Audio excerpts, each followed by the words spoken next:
Hallo und herzlich willkommen beim Podcast Stimmen der Meere.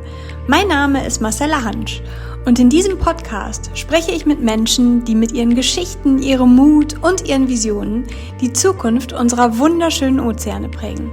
Lasst euch berühren, lasst euch inspirieren und lasst uns gemeinsam diese Zukunft gestalten. Hello and welcome to today's podcast episode of Stimmen der Meere, or Voices of the Sea. Today I have a very special guest who I met the first time a couple of weeks ago, and I saw him on stage without knowing him, which is actually almost impossible because he is a world best-selling author and his more than 25 books have been translated into more than 40 languages. So welcome, Sergio Bambaren. Thank you, Marcella. Thank you very much for this opportunity. I feel honored to be in your podcast, and let's dream. Yeah, let's dream. Sergio, I'm always really honored because, it's a really funny story how we met a couple of weeks ago, or how I met you, because we were in Basel, you were there on stage, I was in the audition, and I went to the bookshop, not looking for anything for the oceans, but actually for my mindset job, and looking for books in that way. And there was this book lying there, Voice of the Sea. And I was like, wow, that's the name of the podcast. That's my project. So, what about that? And then I realized that 10 minutes later in the program, you were on stage. So I was running there, getting the last the last person into the room. And then I saw you on stage and you were just speaking out of my soul. It was so amazing. And yeah, then went to the meet and greet and took your book and my business card with the same name on it. And that's how we met. And I'm really glad and thankful you said yes to the podcast today. So thanks for having you here. Marcella, life works in strange but wonderful ways, and just following the voice of your heart, bring the right people together. Yeah, thank you. Um, so when I saw you on stage, you said you have been on a safe way, like career, CEO position, like the life most people are dreaming of. So when did you realize that's not what you want for life? Look, what happened was that since I was a kid, I was born in front of the ocean, and since I can remember, I had this special bond with the ocean. I remember probably when I learned swimming when I was 3, 4 years old, not in a swimming pool, but in the ocean. And the place where I was born was full of dolphins.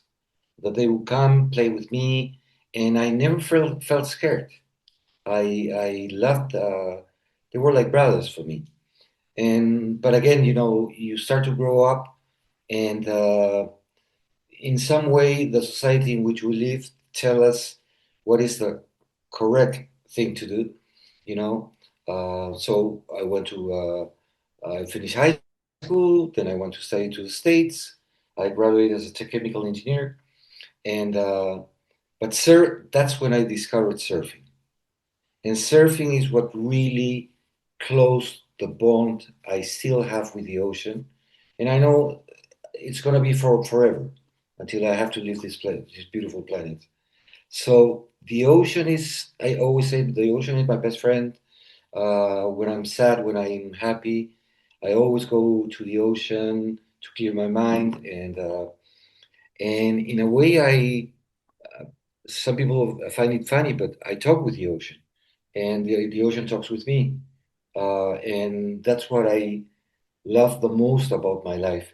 So again, I finished my studies in the States, became a chemical engineer. I did my MBA, of course.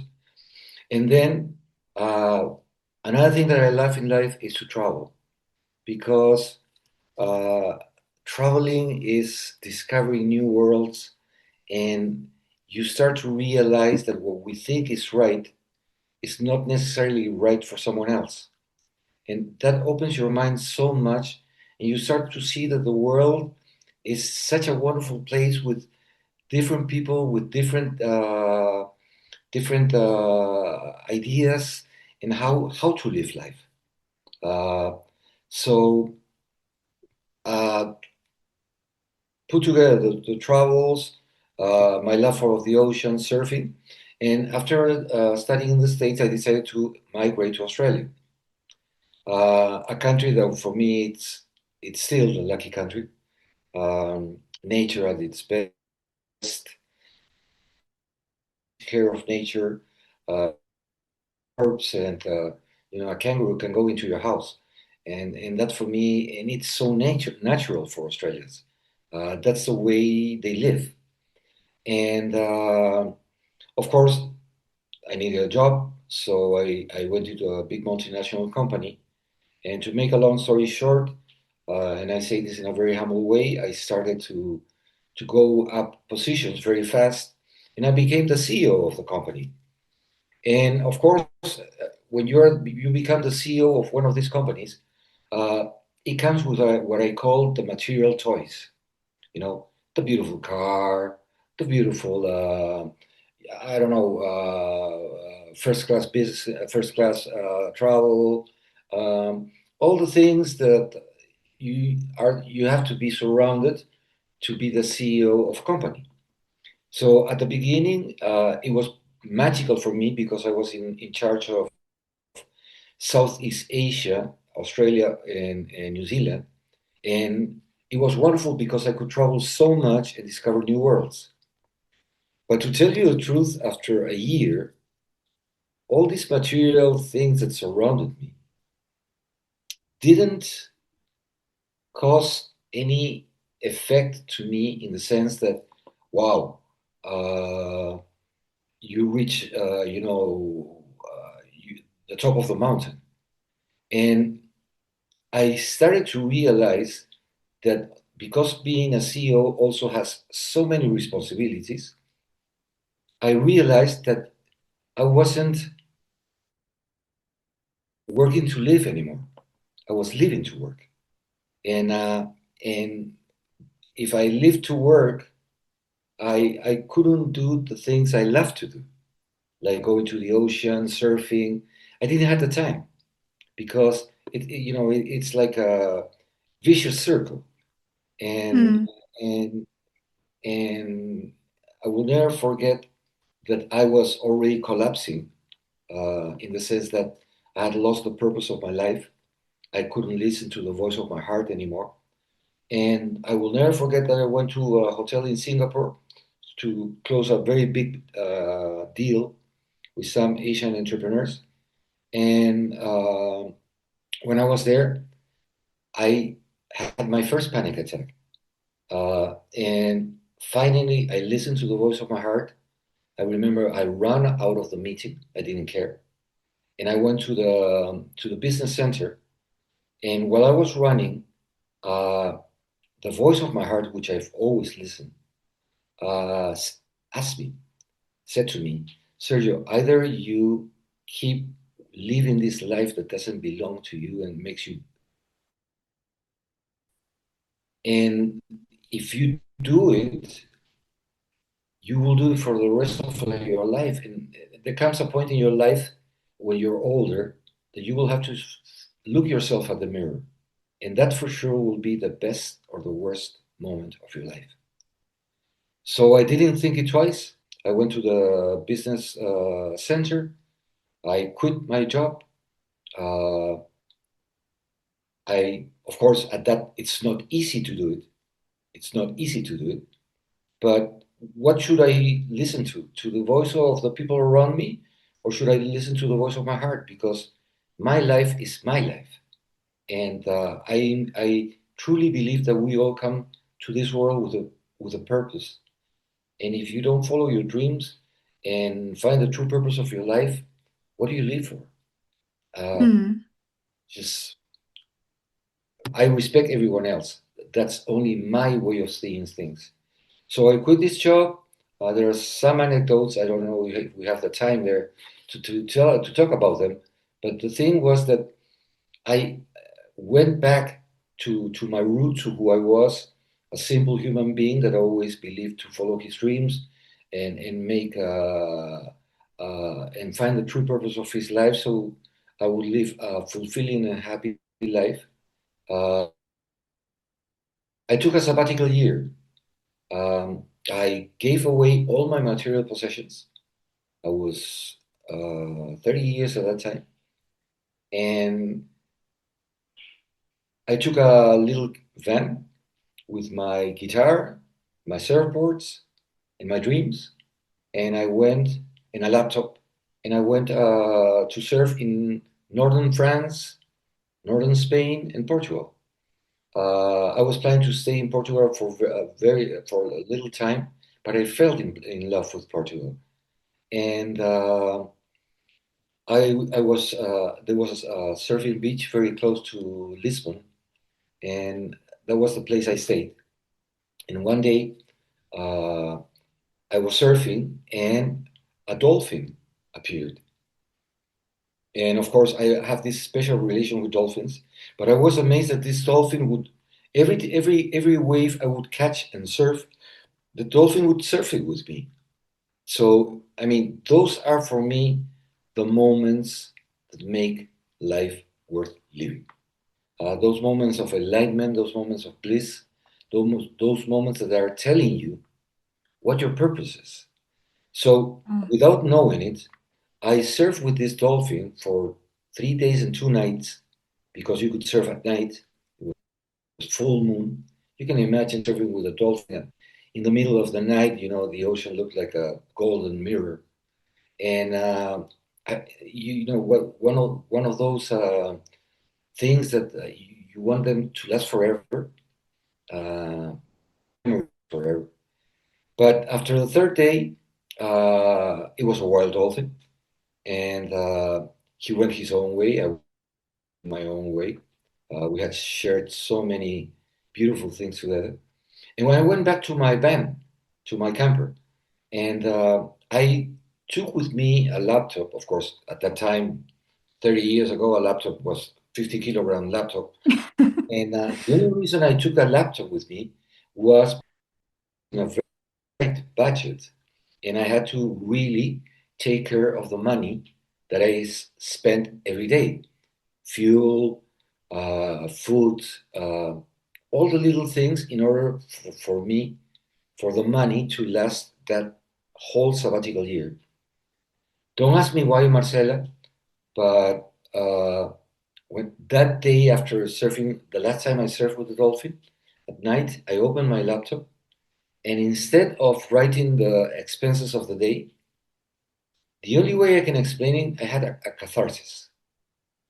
Uh, it was just all this flooding coming out from my heart and just going to the tips of my fingers, and I just started writing.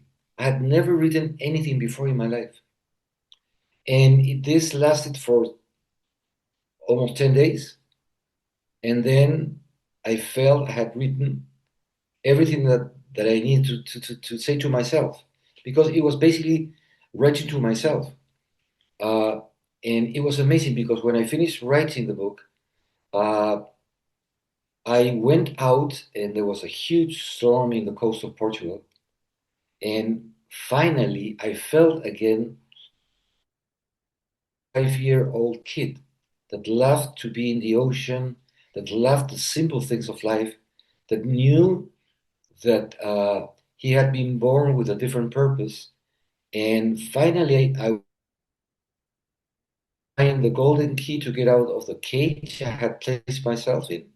And I felt so free that I cannot explain it. So I went back to Australia. Of course, I got a job that didn't pay so much as the job I had before, but it was a job from home, home office. So I had the time to go surfing. I had the time to go diving. I had time to go and swim with the whales. It was the life to live. And when I was in school, another thing, they tell me, they taught me that angels have wings. But I've discovered throughout the travels around the world that the true angels are walking all around the world. And two of those angels, two wonderful friends of mine, read what I had written. And they said, "Why don't you send it to publishing houses?" And I said, "No, because I wrote it for me. And that's it." 1 week later, I was getting a phone call from a publishing house in Australia called Penguin Random House saying that they wanted me to publish my book. And I said, "What book?" And they said, "Well, we have here the manuscript, we have here an envelope with your address and everything, your phone number, that's the reason we're calling you." And I said, "Okay, so these two beautiful angels did everything behind my back." And I said, "Wow, publishing a book, why not?" And the second toughest decision of my life came because normally when you write a book, the publisher will give you the final draft. You have to check it and give your okay because that's the way it's going to be published. And when they gave me the book edited, they had changed 50% of what I had written. And I spoke to the girl in charge. I remember her name, Margaret. And I said, "Margaret, this is not what I wrote." And she said to me, "Yes, Sergio, but this is what sells." And I said, "Won't, I won't sell my soul to money, never again in my life." So I said to her, "Either you publish it the way it is, or the contract is gone." And of course, I heard the same story I've heard so many times in my life. You don't know anything about publishing, you don't know anything about writing.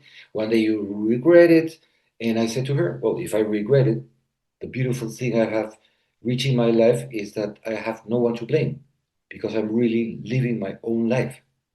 So I have no one to regret." So the deal was off.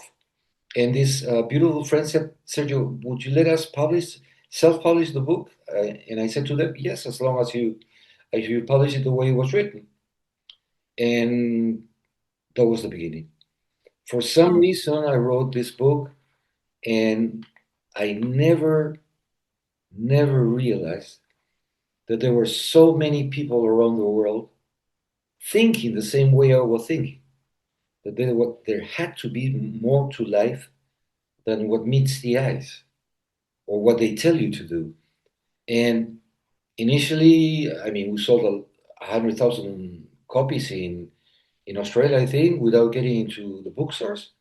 And then finally, the book reached the Frankfurt Book Fair, the biggest in the world, in Germany. And from there, it was just a snowball. And and to tell you the truth, Marcella, I live a life so happy because I'm living the life that I was meant to live in this world. Of course, I have problems like anyone else. That's part of life. But looking back, I wouldn't change anything. And Wow. and it, as I always say, it's not that I'm a writer. Life made me a writer. Hmm. That's so great to hear. And you were talking a lot about the voice of your heart. And I think a lot of people have this inner voice talking to them and telling them like they need to change something. But I think most of the people don't have the courage to change something. They are lost in their comfort zone. Yeah, exactly. Don't have the courage to go out of there. Where did you take the courage from? You see, the thing that you have to understand is, and I know a lot of people in that situation. They are just waiting for someone to kick them and do it. It's basically fear of fear itself. You see, it's a fear that is being built by the society in which we live. Mm. Because the question I asked myself was, people are so afraid to lose what they have, and they don't realize how much they could gain if they go out and try things. Um, and I always make myself the same question: if I follow my dream, what is the worst that can happen? Nothing. Because if it doesn't work, at least I tried, because I couldn't live with myself if I didn't try. Mm. And again, I will go back and stop, revive, survive, and then again give it a new try. Uh, there's such an amazing world outside of our comfort zone with so many amazing things that will fulfill our life and make our life a song of joy, that we should strive to conquer that fear of fear. It's like crossing a crystal wall. That's Uh, true. you cannot see it, but it's there. And once you conquer the fear itself, I'll give you an example, and you will understand me so well because you also dive a lot. Sharks. Since the Hollywood movie Shark came out, everyone was started to be afraid of sharks. And you know as well as me, Marcela, that sharks are amazing creatures. If you do the right thing and you respect them, nothing will happen. But you mention the word shark to most people, and they will be so afraid. Mm. And, but when you go and you dive with these amazing creatures, you just see that they have a role in the ecosystem of the ocean, but there's nothing bad about them. I mean, they're doing what they are supposed to do, and they play such an important role in cleaning the oceans. But as long as you do the right thing and remember that you are in their habitat, nothing will happen to you. Mm. The And respect. respect, exactly, Mm. respect. So again, you see, all these fears are created by things that are outside, that surround us. But most of them are just that, false fears. So if we learn to not trust so much what others say and listen to the voice of our hearts, then we will see that so many of the myths that we are surrounded with are not true. And then you will finally be able to go towards your dreams, and in the way, because it's a journey, it's not a destiny, and you will make your life a song of joy, because the experiences, the people you will meet, the places you will go, the things that will show you, that life will show you, you will see that you were so wrong in so many things, and at least you will be free to see the world as it truly is, an Mm. amazing place where you can really make your dreams come true. Wow, that's so great. You said you started with your first book, but then there were more and more coming. It's not Yes. finished after the first book. And your books are all combining like nature, the sea, the search for meaning, but also like love, forgiveness, and all these things. And always is the sea, the ocean, kind of a teacher. And I heard some interviews with you where you were saying that the ocean was always your greatest teacher. So, what did you learn from the ocean? You see, the reason I wrote so many books is because all my books are fiction books, but they are all true stories. Each book that I write, because I wasn't born a writer, are true stories of things I've done in my life. And always, as you mentioned, with the ocean in the middle, and always trying to leave a different message in each of them. But going back to your question about the ocean, I don't know exactly when I found out, but for some people it's the forest. For other people are different places. But for me, this bond I have with the ocean is it's so unique, and and it's where I feel my best. When I go to the ocean and I dive or I surf, I just want to stay there. I don't want to come back. And in some way, I learned to listen to the ocean. And just as the tides of the ocean are different, just as every wave in the ocean is different, the ocean taught me so many things that that I have again um, learned to live with it and and and basically basically I don't know.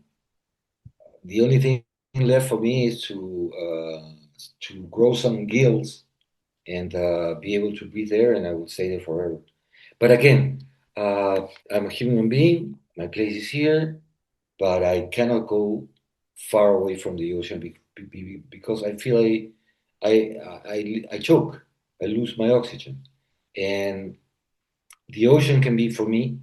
It's my best friend, but there are so many beautiful things on Earth that it doesn't necessarily have to be the ocean.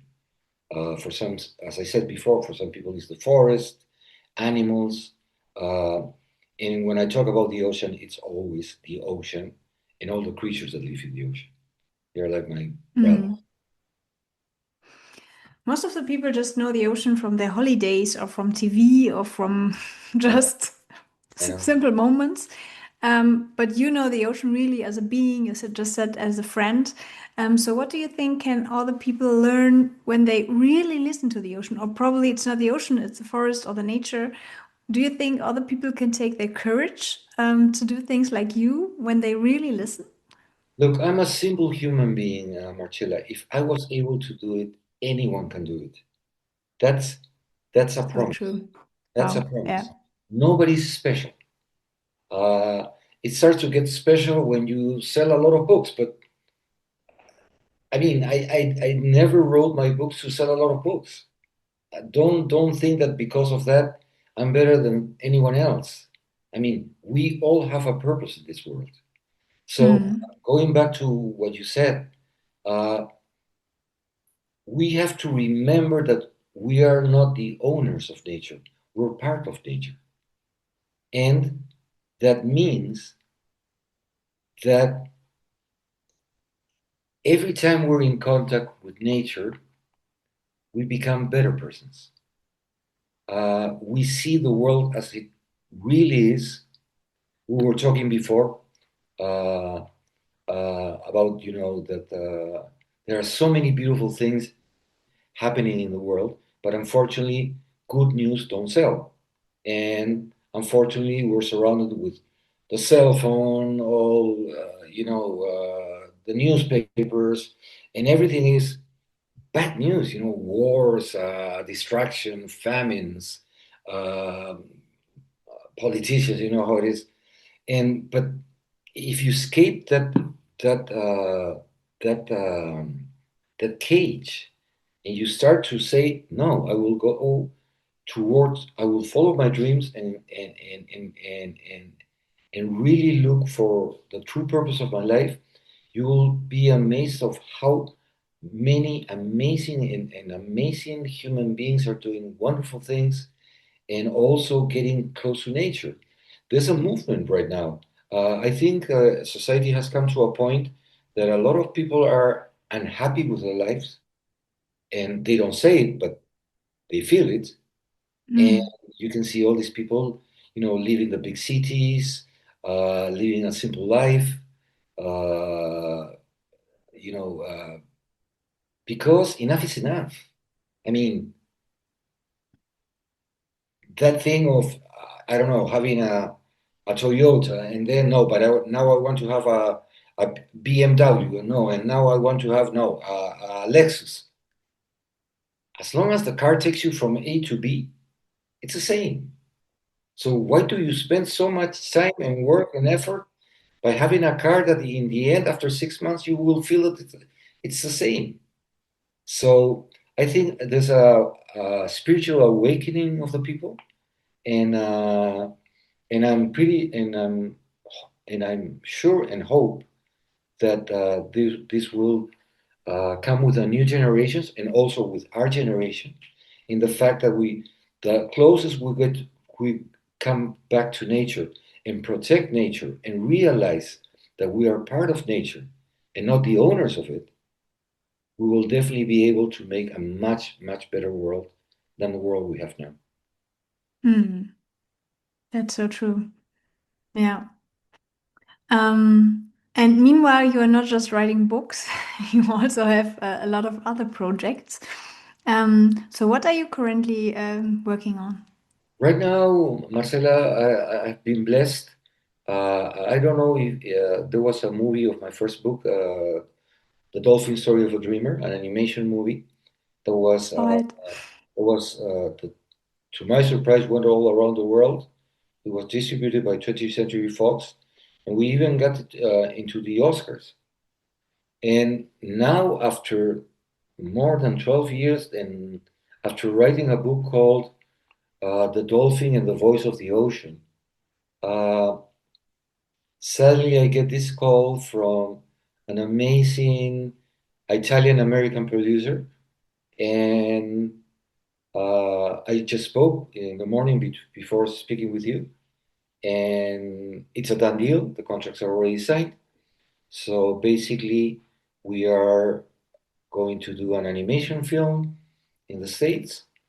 I cannot say too much about who's involved because it's a very big project. But the beauty of it is that this time it's not only the story of following your dreams, but also of the obligation that we have as human beings to protect nature, and in this case of the animation movie, to protect the oceans. Wow. Yes. Wow, that's getting totally into my heart. And Absolutely. I don't want to say who's gonna be the main voice because I couldn't believe it when they told me. But then again, you see, there are no limits. There are no Hmm. limits, and we see some people that I never use the word famous or because it's famous. It's just people who work hard to follow their dreams and make them come true.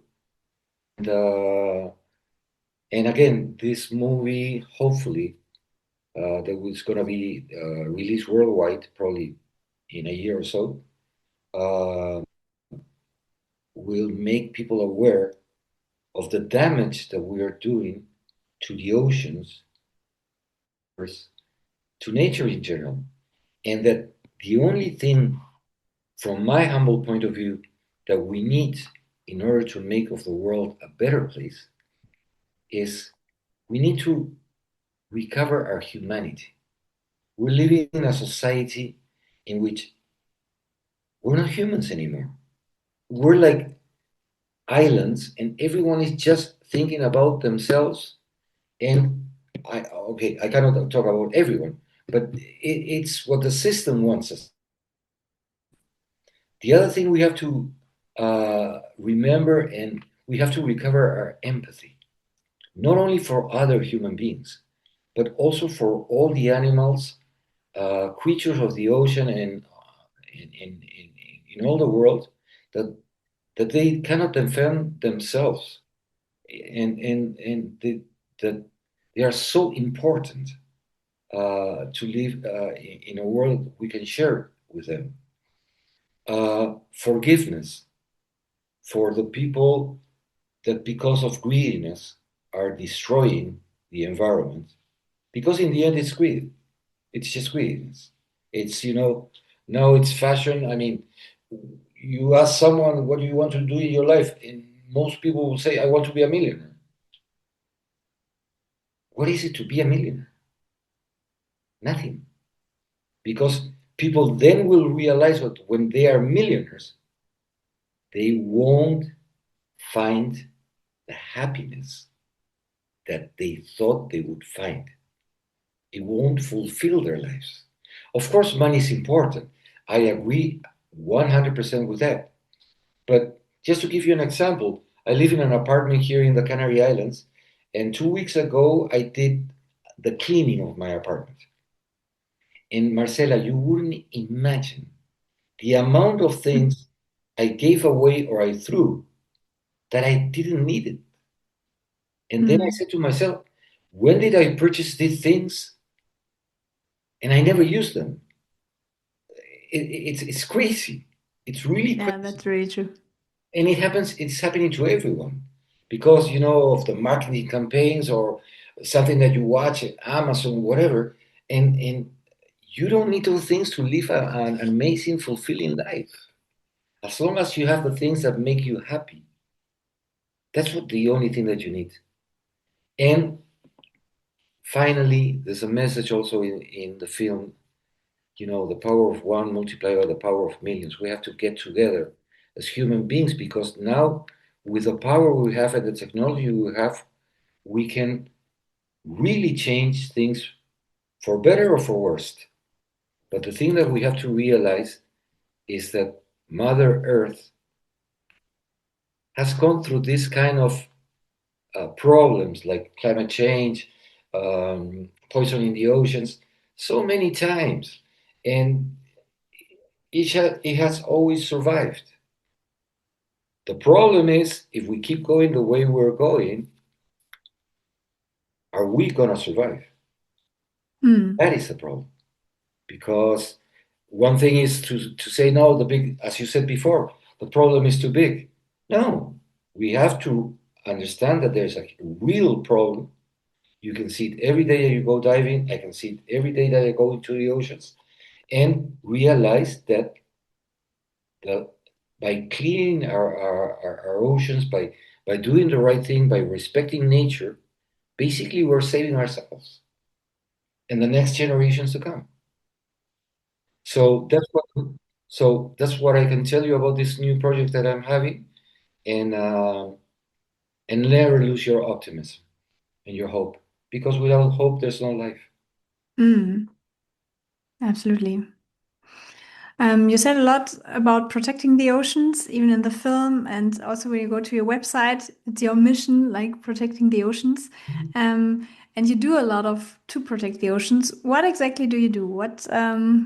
Yeah, what is really important for you? We do a lot of things. You see, we have different foundations. One of the foundation I belong to, an ambassador, is Dolphin Aid, in and also I have my own private foundation, Delphis. And basically, what we do is teach. We do, beach cleanings.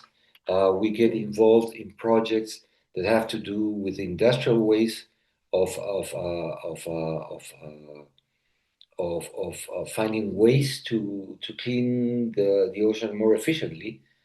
But as we were talking also before, instead of cleaning the ocean, we have a lot of programs to teach the new generation and also our generation that instead of fixing the problem, we shouldn't be creating a problem.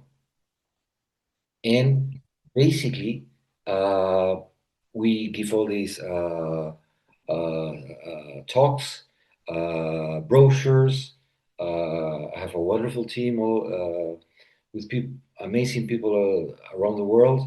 And little by little, we're starting to make people realize that doing the right thing is saving ourselves. And instead of creating a problem, let's avoid the problem by not Hmm. creating it.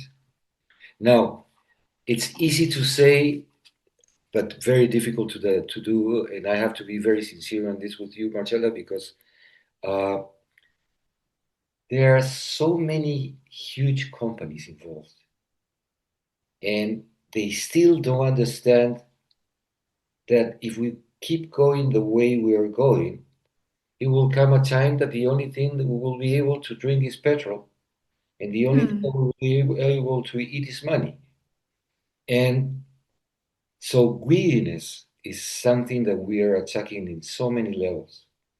And there's so many people that are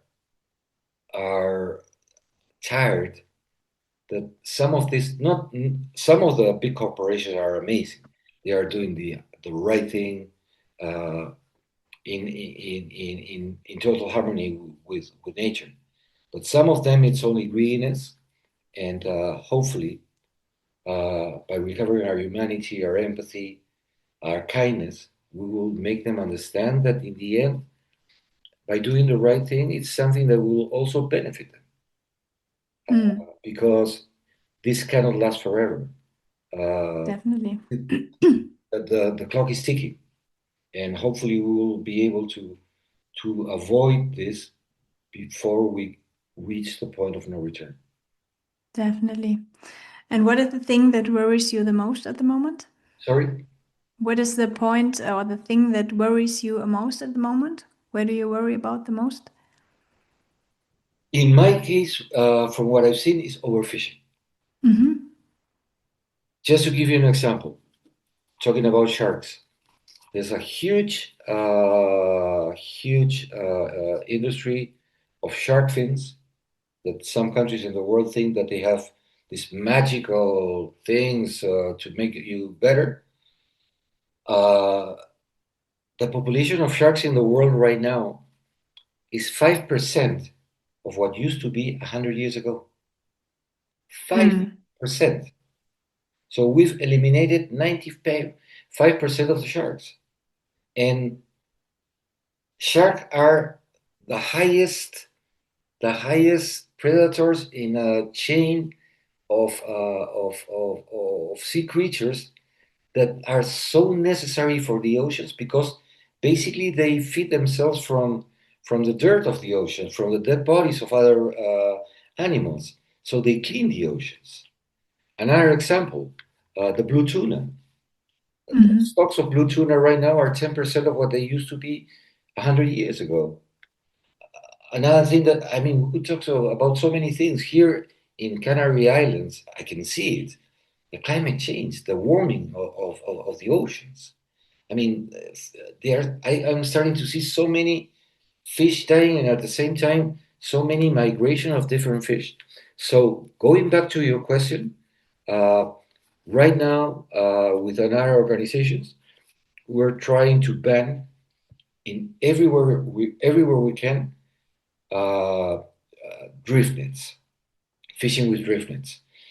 For those who don't know what drift nets are the nets of these huge fishing ships, factory ships, that they go all the way to the bottom of the ocean, and when they fish, they pull everything. So Yeah. it's not. And what happens when they release the net? You can see dolphins, turtles, manta rays. They're already dead, and they throw them back to the ocean. So Mm. fish is wasted, and you're killing so many different animals, and at the same time throwing the corals on the bottom, all the habitats of the. So answering your question, that is what right now uh, we're really into, and it has a lot to do also with the movie that is about to come. Yeah. There is a documentary of David Attenborough where you can Uh, see this David, really like it's like war on the ground of the ocean, and yeah, who has no idea about how it looked like and who is still eating all these fish should look this documentary because after that I think no, nobody yeah, will. yeah, I Yeah. agree with you. People should see this documentary of David Attenborough. He has spent his whole life studying the oceans. He's a visionary. He's a visionary, Mm. and just like and it's so simply explained. And when you see the Yeah, horrors that are occurring, you will probably change your mind. definitely. And what gives you hope?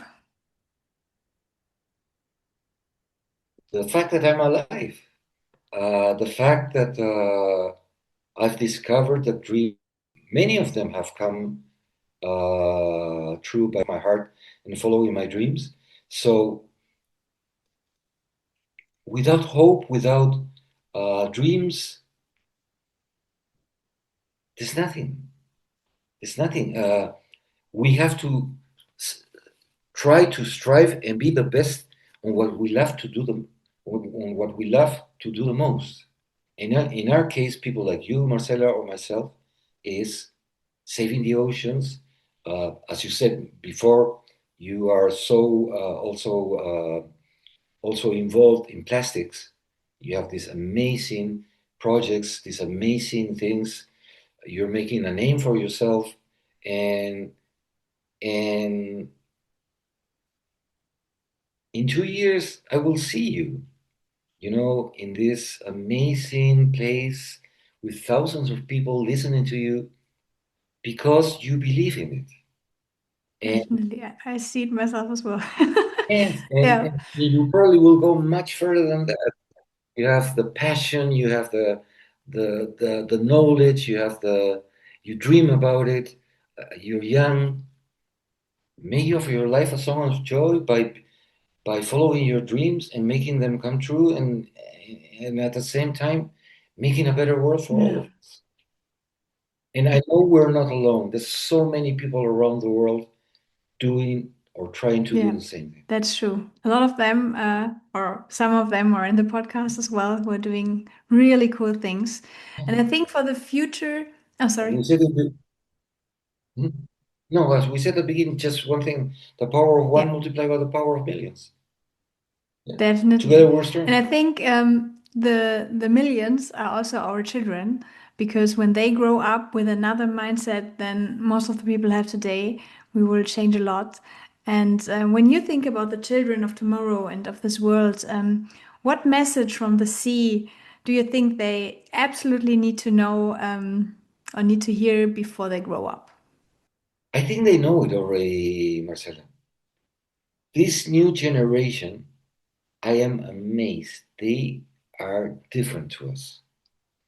And I'm amazed of how many children, they don't want to eat a piece of meat. They don't want to eat a fish. They don't want to eat a octopus. They always tell me, no, I want to play with them. I want to play with them.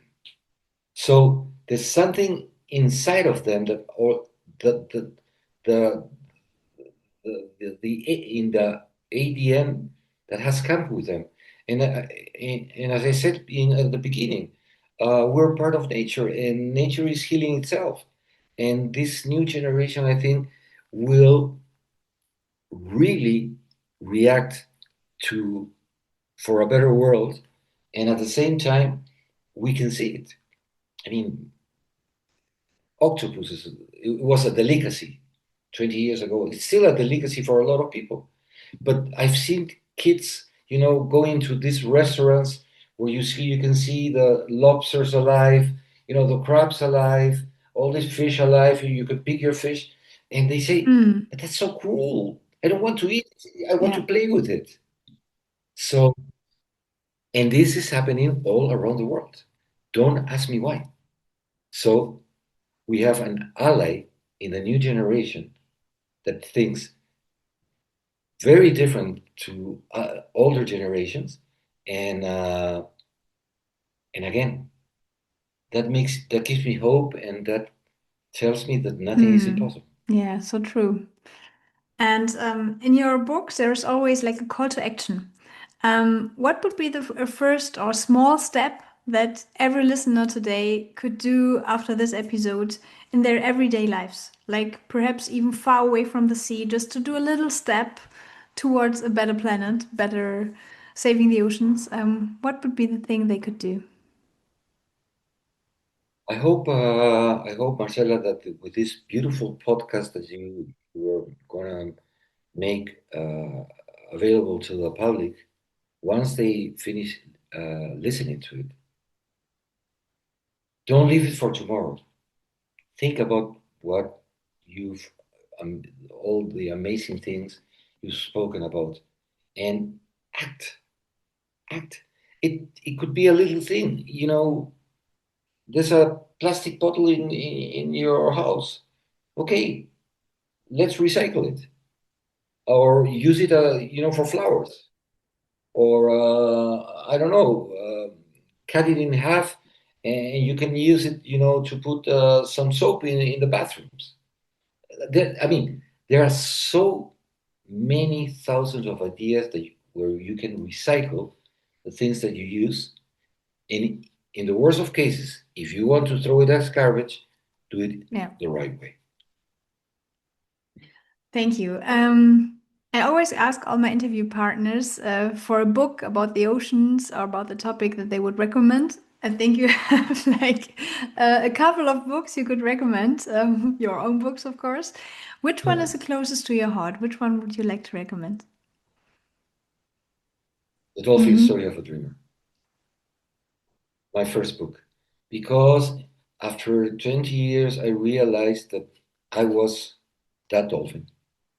And it's different to see it 20 years after because it made such a change in so many human souls for the better and made them realize. Yesterday, for example, you see, it's so much better to give than to receive, at least for me. For me, giving is the most magic thing that you can do with your life.